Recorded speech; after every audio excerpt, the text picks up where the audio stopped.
എല്ലാവർക്കും സനിതാസ് ഓൺലൈൻ ക്ലാസ്സസിലേക്ക് സ്വാഗതം.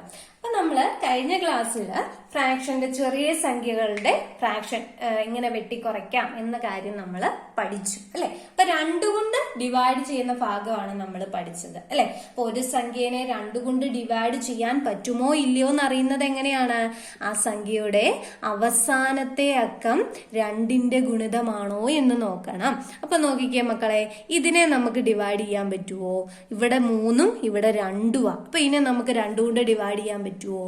ഇല്ല. കാര്യം എന്തുവാണ്? 3 എന്ന് പറയുന്നത് 2ന്റെ ഗുണിതമല്ല.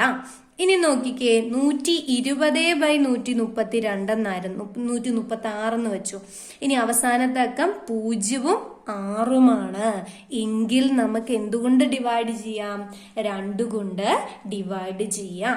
അപ്പൊ ഒരു സംഖ്യനെ 2 കൊണ്ട് ഡിവൈഡ് ചെയ്യാൻ പറ്റുമോ എന്നറിയണമെങ്കിൽ അവസാനത്തെ അക്കം എന്തായിരിക്കണം? 2ന്റെ ഗുണിതമോ 0മോ ആയിരിക്കണം. ഒന്നുകൂടി പറയാം, ഒരു സംഖ്യനെ 2 കൊണ്ട് ഡിവൈഡ് ചെയ്യാൻ പറ്റുമോ ഇല്ലയോ എന്നറിയണമെങ്കിൽ അവസാനത്തെ അക്കം എന്താണോ എന്ന് നോക്കിയാൽ മതി.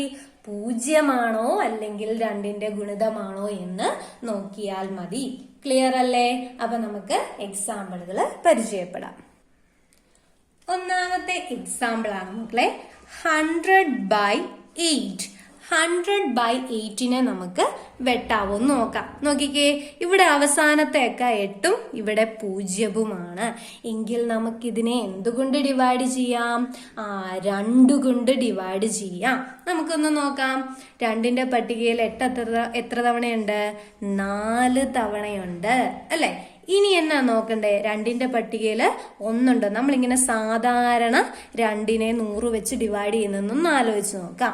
2ന്റെ പട്ടികയിൽ 1ഇല്ല, അപ്പൊ നമ്മൾ 10 എന്ന് എടുക്കും അല്ലെ. 2ന്റെ പട്ടികയിൽ 10 5 തവണ 10 എന്ന് നമ്മൾ എഴുതി. മിച്ചമുള്ള ഈ 0നെ എന്ത് ചെയ്യും? നമ്മൾ നേരെ മുകളിലോട്ട് എഴുതും. ഇതായിരിക്കും നമ്മുടെ ഉത്തരം എന്ന് പറയുന്നത്. ഇതിനെ നമ്മൾ എങ്ങനെ ഇവിടെ ചെയ്യാമെന്നാണ് പരിചയപ്പെടാൻ പോകുന്നത്. വെട്ടിക്കുറയ്ക്കുമ്പോൾ നമുക്ക് ഇങ്ങനത്തെ ഒരു സംഭവത്തിന്റെ ആവശ്യം ഇല്ല അല്ലെ. വെട്ടിക്കുറയ്ക്കാന്ന് പറഞ്ഞാൽ എളുപ്പത്തിൽ ചെയ്യാൻ വേണ്ടിയാ. അപ്പൊ നമുക്ക് ഇത് എഴുതേണ്ട കാര്യമുണ്ടോ? ഇല്ല. എങ്ങനെ ചെയ്യാം? അവിടെ ചെയ്യുന്ന അതേ രീതി നമുക്ക് ഇവിടെ മനസ്സിൽ ചെയ്യാൻ സാധിക്കണം. 2ന്റെ പട്ടികയിൽ 1ഇല്ല, അപ്പൊ 10 എന്ന് എടുത്തു. 10 5 തവണ. പിന്നെ ഒരു 0 ഉണ്ട്, ആ 0ത്തിന് നേരെ മുകളിലോട്ട് എഴുതി. അതിനെ അങ്ങ് വെട്ടിവിട്ടു. ഇനി നോക്കിക്കേ, 50ഉം 4ഉമാണ്. അവസാനത്തെ അക്കം 0ഉം 4ഉമാണ്. എങ്കിൽ 2 കൊണ്ട് നമുക്ക് ഡിവൈഡ് ചെയ്യാനായിട്ട് സാധിക്കും. അപ്പൊ നമുക്ക് വെട്ടത്തില്ലേ? 2ന്റെ പട്ടികയിൽ 4 എത്ര തവണയുണ്ട്? 2 തവണ. 2ന്റെ പട്ടികയിൽ 5ഇല്ല. 5നോട് അടുത്ത് വരുന്ന ആരാ ഉള്ളേ? ഞാൻ ഒന്നുകൂടെ കാണിച്ചു തന്നിട്ട് പോകാം. 2ന്റെ പട്ടികയിൽ 5ഇല്ല, അപ്പൊ നമ്മൾ 5നോട് അടുത്ത് വരുന്ന 2 4 എടുക്കും. 1നെ ഇറക്കി എഴുതും, 0നെ ഇറക്കി എഴുതും. 2 10 എന്ന് കിട്ടി. നമ്മൾ ക്ലോസ് ചെയ്യും കണക്കല്ലേ. അപ്പൊ 25 എന്ന് ഉത്തരം കിട്ടും. ഇനി അതിനെ തന്നെ നമ്മൾ മനസ്സിൽ ഇവിടെ ചെയ്യാൻ പോവാണ്. 2ന്റെ പട്ടികയിൽ 5ഇല്ല, 5നോട് അടുത്ത് വരുന്ന ആരാണുള്ളത്? 4 ആണുള്ളത്. 2 ആണ് 4. 5ന്ന് 4 പോയാൽ 1ഇല്ലേ. അതിനെ വേണേ കുഞ്ഞായിട്ട് ഇവിടെ ഒന്ന് എഴുതിക്കോ. മനസ്സിൽ നിൽക്കുന്നില്ലെങ്കിൽ കുഞ്ഞായിട്ട് എഴുതിക്കോളാം. ഇനി നോക്കുക, 2ന്റെ പട്ടികയില് 10 ഉണ്ടോ? എത്ര തവണയുണ്ട്? 5 തവണയുണ്ട്. അപ്പൊ നമുക്ക് എത്രാന്ന് കിട്ടി? 25/2 എന്ന് കിട്ടി. ഇനി ഈ ഫ്രാക്ഷനെ നമുക്ക് ചെയ്യാൻ പറ്റുമോ മക്കളെ? അവസാനത്തെ അക്ക 5ഉം ഇവിടെ 2ഉമാണ്. അപ്പൊ ഇതിനെ നമുക്ക് ചെയ്യാൻ പറ്റുമോ? ഇല്ല അല്ലെ. അപ്പൊ നമുക്ക് എങ്ങനെ എഴുതാം? 25/2 എന്ന് തന്നെ ഫ്രാക്ഷൻ ഫോമിൽ അവിടെ ആൻസറിനെ നിർത്താം. ഇനി നമുക്ക് ഡെസിമൽ ഫോമിലേക്കാണ് വരേണ്ടതെങ്കിൽ അതിനെ നമുക്ക് ഡിവൈഡ് ചെയ്ത് ഡെസിമൽ ഫോമിലേക്ക് എഴുതാം. പക്ഷെ വേണ്ട, ഇവിടെ വെച്ച് നമുക്ക് ഫ്രാക്ഷൻ ആണ് നമ്മളിവിടെ പരിചയപ്പെടുന്നത്. അപ്പൊ ഇവിടെ വെച്ച് നമുക്ക് എന്ത് ചെയ്യാം? ആ കണക്ക് സ്റ്റോപ്പ് ചെയ്യാം. ഇനി അടുത്ത കണക്ക് പരിചയപ്പെടാം. 126/2 നമ്മൾ ചെയ്യാൻ പോകുന്ന കണക്കാണ്. 126നെ 2 കൊണ്ട് ഡിവൈഡ് ചെയ്യണം. നിങ്ങൾ പോസ് ചെയ്ത് വെച്ചിട്ട് ഒന്ന് ചെയ്ത് നോക്കുക.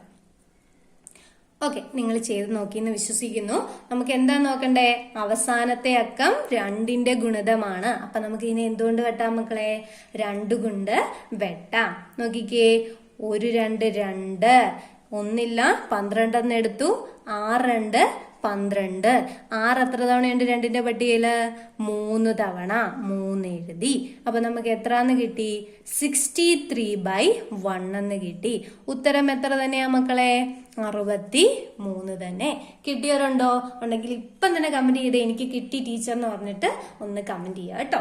ഓക്കെ, ഇനി അടുത്ത കണക്കിലേക്ക് പോകാം. 64/2. 64/2. പോസ് ചെയ്ത് വെച്ച് നിങ്ങൾ ഉത്തരം കണ്ടെത്തിയെന്ന് വിശ്വസിക്കുന്നു. നമുക്ക് എങ്ങനെയാണ് ചെയ്യുന്നതെന്ന് നോക്കാം. 4, 2 കോമൺ ആയിട്ട് എന്തിന്റെ മൾട്ടിപ്പിൾ ആണ്? 2ന്റെ മൾട്ടിപ്പിൾ ആണ്. അപ്പൊ 2 കൊണ്ട് വെട്ടത്തില്ലേ? 1 2 2. 6 എത്ര തവണയുണ്ട്? 3 തവണ. 4 എത്ര തവണയുണ്ട്? 2 തവണ. 32/1 എന്ന് കിട്ടി. എന്ന് പറഞ്ഞാൽ എത്ര തന്നെയാണ്? 32 തന്നെയാണ് ഉത്തരം. ക്ലിയർ അല്ലേ? ഓക്കെ. അപ്പൊ 2 കൊണ്ട് ചെയ്യുന്ന രീതിയൊക്കെ നിങ്ങൾക്ക് മനസ്സിലായി.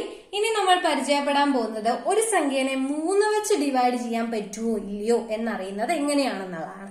അപ്പൊ അവസാനത്തെ അക്കം ഞാൻ എഴുതി കാണിക്കുന്നുണ്ട് അല്ലെ. അവസാനത്തെ അക്കം എന്താന്ന് നോക്കണം. 3 കൊണ്ട് സാധാരണയായിട്ട് നമുക്ക് മുകളിൽ ഒരു സംഖ്യനെ 3 വെച്ച് ഡിവൈഡ് ചെയ്യാൻ പറ്റുമോ ഇല്ലയോ എന്നറിയാനായിട്ട് ഒരു മാർഗമുണ്ട്. എന്താണെന്നറിയാം മക്കളെ? സംഖ്യകളുടെ തുക 3ന്റെ ഗുണിതമാണോ എന്ന് നോക്കണം. എന്താ നോക്കണ്ടേ? സംഖ്യകളുടെ തുക 3ന്റെ ഗുണിതമാണെങ്കിൽ ആ സംഖ്യനെ നമുക്ക് 3 വെച്ച് ഡിവൈഡ് ചെയ്യാമെന്നാണ് അർത്ഥം. അപ്പൊ ഞാൻ ചുമ്മാ ഒരു സംഖ്യ എഴുതട്ടെ. 126. 126 ഇതിന്റെ അക്കങ്ങൾ തമ്മിൽ കൂട്ടിക്കേ. 1 + 2 + 6 എത്ര വരും?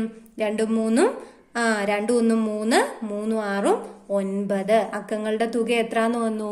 9 എന്ന് പറയുന്നു അല്ലെ. 9 എന്ന് പറയുന്ന 3ന്റെ ഗുണിതമാണോ മക്കളെ? അതെ, നമുക്കറിയാം 3ന്റെ ഗുണിതമാണ് 9. അപ്പൊ 126 നമുക്ക് എന്തുകൊണ്ട് ഡിവൈഡ് ചെയ്യാൻ പറ്റും? 3 വെച്ചിട്ട് ഡിവൈഡ് ചെയ്യാനായിട്ട് പറ്റും. നമുക്കൊന്ന് ഡിവൈഡ് ചെയ്ത് നോക്കാം. 1 3 3 ഒന്നില്ല 12 എടുത്തു. 4 3 12. 6 എത്ര തവണയുണ്ട് 3ന്റെ പട്ടികയില്? 23 6. നമുക്ക് എത്രാന്ന് കിട്ടി മക്കളെ ഉത്തരം? 42/1 എന്ന് പറഞ്ഞാല് 42 തന്നെ. ക്ലിയർ ആണോ? നമുക്ക് അടുത്ത കണക്ക് ഒന്ന് പരിചയപ്പെടാം. 153/3 എന്നാണ് നമുക്ക് തന്നിരിക്കുന്നത്. അപ്പൊ നമുക്ക് എന്താ നോക്കേണ്ടത്? 153നെ 3 കൊണ്ട് ഡിവൈഡ് ചെയ്യാൻ പറ്റുമോ ഇല്ലയോ എന്ന് നോക്കണം. അതിന് എന്ത് ചെയ്താൽ മതി? അക്കങ്ങളുടെ തുക 3ന്റെ ഗുണിതമാണോ എന്ന് നോക്കിയാൽ മതി. 5 1 6 6 3 9. 9 എന്ന് കിട്ടിയില്ലേ അക്കങ്ങളുടെ തുക? അപ്പൊ നമുക്ക് എന്ത് ചെയ്യാൻ പറ്റും? 153നെ 3 കൊണ്ട് ഡിവൈഡ് ചെയ്യാനായിട്ട് പറ്റും. നോക്കാം. 1 3 3. 3ന്റെ പട്ടികയിൽ 15 ഉണ്ടോ? ഇല്ല അല്ലെ. സോറി, 15 ഉണ്ട്. I3 15 ഉണ്ട് അല്ലെ. I3 15 എഴുതി. ഇനി 3ന്റെ പട്ടികയിൽ 3 ഉണ്ടോ? ഉണ്ട്, ഒരു തവണ അല്ലെ. 51/1. ഉത്തരം എത്ര തന്നെയാ മക്കളെ? 51 തന്നെ കിട്ടി. ക്ലിയർ അല്ലേ? ഓക്കെ, എങ്കിൽ നിങ്ങൾക്ക് വേണ്ടി ഒരു ചോദ്യം ഞാൻ തരാം. നിങ്ങൾ അത് ചെയ്തിട്ട് എന്ത് ചെയ്യാ? ഉത്തരം കമന്റില് രേഖപ്പെടുത്തുക. 93/3. അപ്പൊ കമന്റ് ചെയ്യത്തില്ലേ ഉത്തരം? മിഡ്ഡക്കറായിട്ട് കമന്റ് ചെയ്യത്തില്ലേ? ഉറപ്പായിട്ട് കമന്റ് ചെയ്യണം കേട്ടോ. 93/3.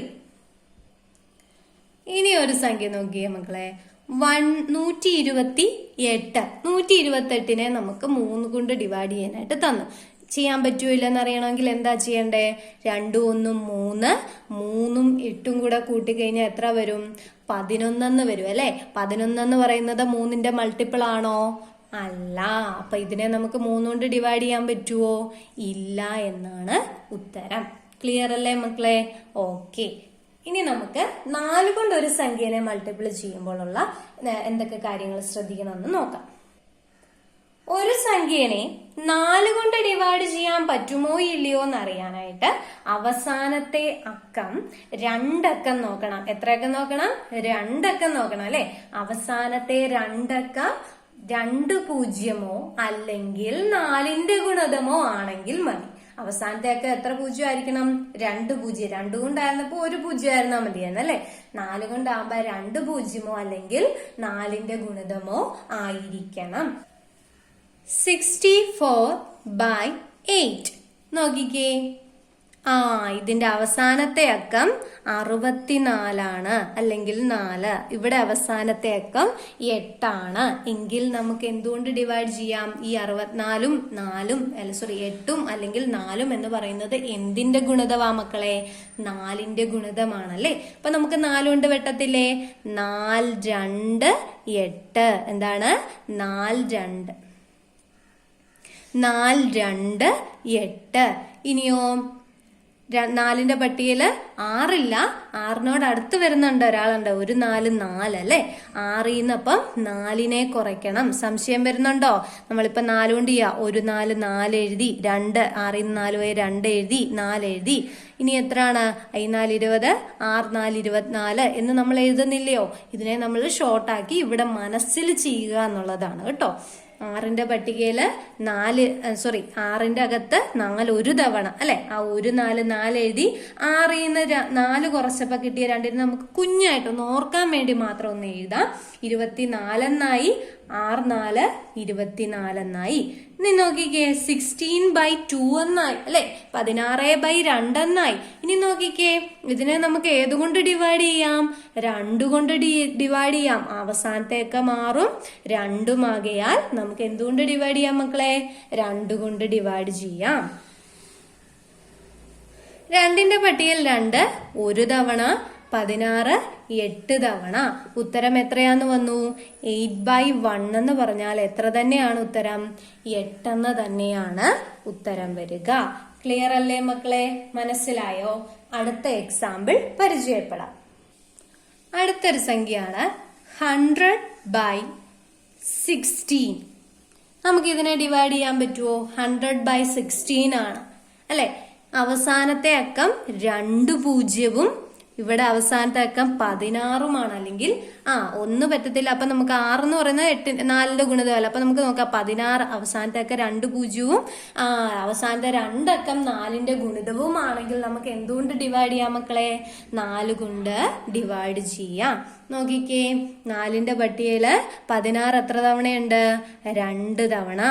2 അല്ല, എത്ര തവണയുണ്ട്? 6ന്റെ പട്ടികയില് 16 എത്ര തവണയുണ്ട്? 1 4 4, 2 4 8, 3 4 12, 4 16. 4 തവണയുണ്ട് അല്ലെ. അപ്പൊ 4 എഴുതിക്കേ. 4 16. ഇനി നോക്കിക്കേ 4ന്റെ പട്ടികയില് 10 ഉണ്ടോ? ഇല്ല. 10നോട് അടുത്ത് വരുന്ന 10നേക്കാൾ ചെറിയ ആളാരാണുള്ളത്? 1 4 4, 2 4 8 ഉണ്ട് അല്ലെ. 1 4 4, 2 4 8 ഉണ്ട്. 3 4 12 ആയി പോത്തില്ലേ? 10നേക്കാൾ വലുതായി പോത്തില്ലേ? അപ്പൊ നമുക്ക് 2 4 8 എടുക്കാം. അപ്പൊ 2 4 8 എടുത്തു. 10ന്ന് 8 പോയപ്പോ മിച്ചം എത്രയുണ്ട്? 2 ഉണ്ട് അല്ലെ. പിന്നെ നമുക്ക് ഈ 0ത്തിനെ കൂടെ എഴുതുമ്പോ ചേർത്ത് 20 എന്ന് വായിക്കാം. 20 4ന്റെ പട്ടികയിലുണ്ടോ? ഉറപ്പായിട്ടും ഉണ്ടല്ലേ. I4 20 ആണ്. I4 20. ഇനി നോക്കിക്കേ 25/4. അവസാനത്തെ അക്കം 25ഉം ഇവിടെ 4ഉമാണ്. നമുക്ക് 4 കൊണ്ട് വെട്ടാൻ പറ്റുമോ? ഇല്ല അല്ലെ. ഇനി നമുക്ക് 2 കൊണ്ട് വെട്ടാൻ പറ്റുമോ? അതുമില്ല. ഇവിടെ 4 ആയതുകൊണ്ട് ഇവിടെ അവസാനം 5. അപ്പൊ അതും പറ്റത്തില്ല. അപ്പൊ നമുക്ക് എന്ത് ചെയ്യാം? അവിടെ വെച്ച് കണക്ക് സ്റ്റോപ്പ് ചെയ്യാം. 25/4 എന്ന ഉത്തരത്തില് സ്റ്റോപ്പ് ചെയ്യാവുന്നതാണ്. ക്ലിയർ അല്ലേ? അപ്പൊ ഇന്നത്തെ ക്ലാസ് എല്ലാവർക്കും ഇഷ്ടമായെന്ന് വിശ്വസിക്കുന്നു. അപ്പൊ ഇഷ്ടമായെങ്കിൽ എന്ത് ചെയ്യുക? ഉറപ്പായിട്ട് നിങ്ങളുടെ കമന്റ് ചെയ്യുക. നിങ്ങളുടെ അഭിപ്രായം കമന്റ് ചെയ്യുക, ലൈക്ക് ചെയ്യുക, മറക്കാതെ തന്നെ സബ്സ്ക്രൈബ് ചെയ്യുക. അടുത്ത നമ്മൾ ഡിസ്കസ് ചെയ്യാൻ പോകുന്നത് ഒരു സംഖ്യനെ 5 വെച്ച് ഡിവൈഡ് ചെയ്യാൻ പറ്റണമെങ്കിൽ എന്ത് കാര്യം ശ്രദ്ധിക്കണം എന്നുള്ളതാണ്. അപ്പൊ നമുക്ക് അടുത്ത ക്ലാസ്സിൽ കാണാം.